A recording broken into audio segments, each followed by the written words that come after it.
ഇട്ട് നമുക്ക് ഇതിലേക്ക് ചേർക്കാം.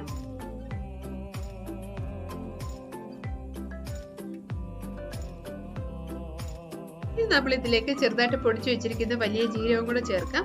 ഇങ്ങനെ ചേർക്കുമ്പോൾ നല്ലൊരു മണമാണ് വരുന്നത്. ഇനി ഉരുളക്കിഴങ്ങ് നന്നായിട്ട് ഒന്ന് ഉടച്ചെടുക്കാം.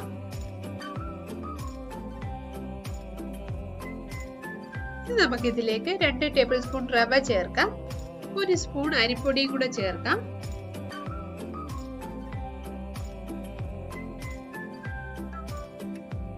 ഇനിയിപ്പോ റവ ചേർക്കണം എന്നില്ല. 2 ടേബിൾ സ്പൂൺ അരിപ്പൊടി മാത്രം ചേർത്താലും കുഴപ്പമില്ല.